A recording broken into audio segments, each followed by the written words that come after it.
This is how to use Bybit Exchange, make deposits, withdrawals and trade, everything you need to know to stay safe.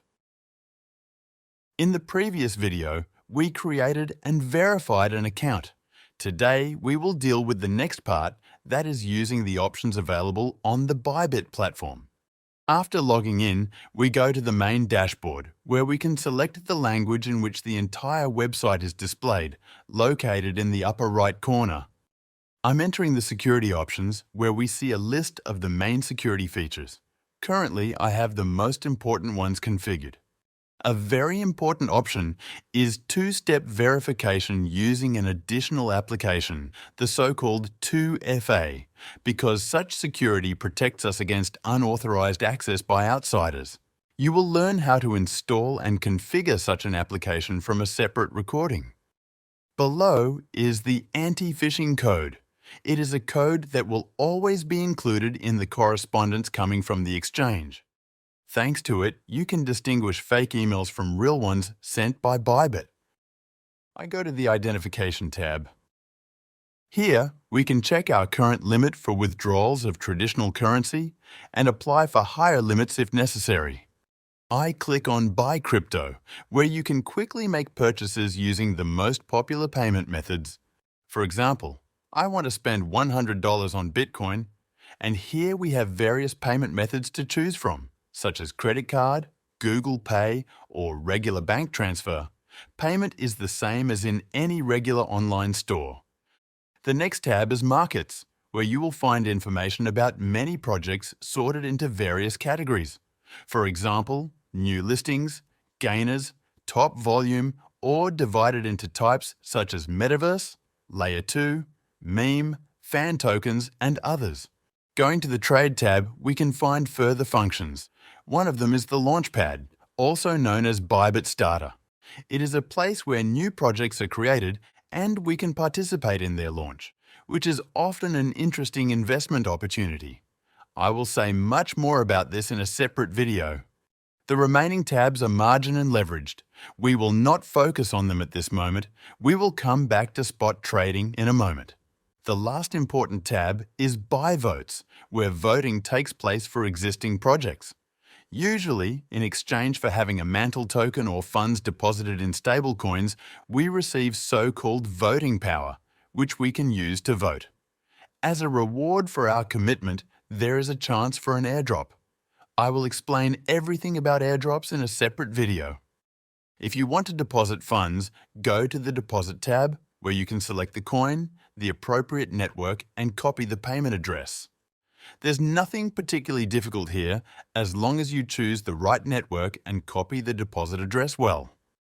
The second option is Withdrawal, where you must select the cryptocurrency you are interested in, provide the appropriate withdrawal address, and the network on which you want to operate. Each such operation is confirmed by entering the password, the code sent to the email, and the code from the authentication application that I mentioned at the beginning. On the right side, you will find a list of currently ongoing and recently completed operations.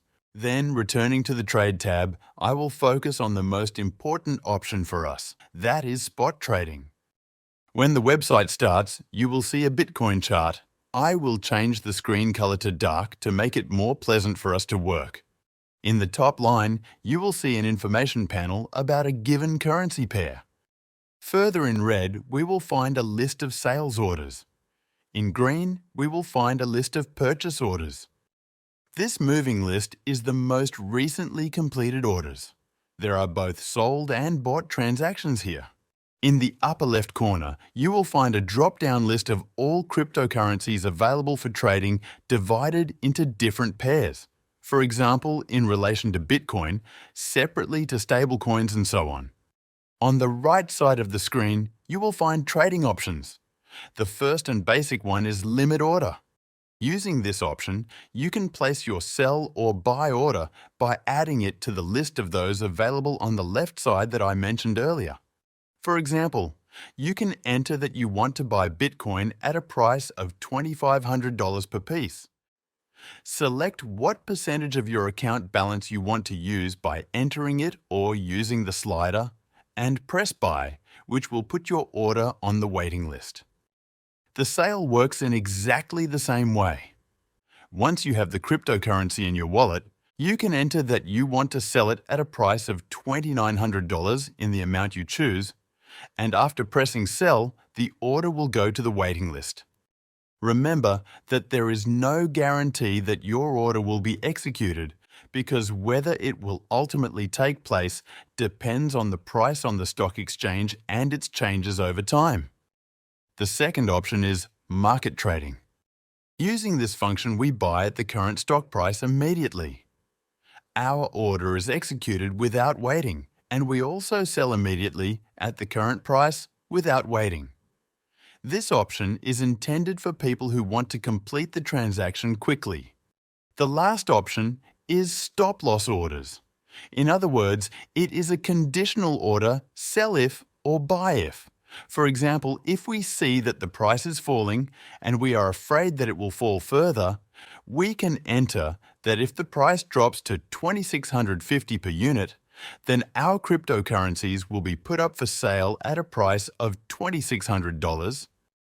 We can also enter that if the price drops to $2,600, we want to place a purchase order at the price of $2,650 in the quantity we choose.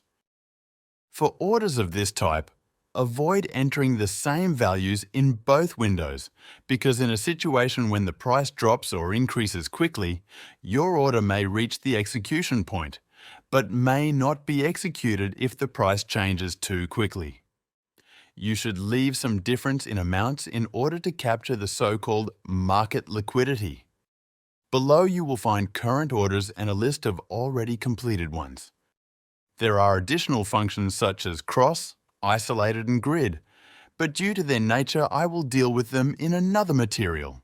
In general, the exchange itself has a lot of additional options, but it can be said that they are more advanced and I will deal with them in a separate material.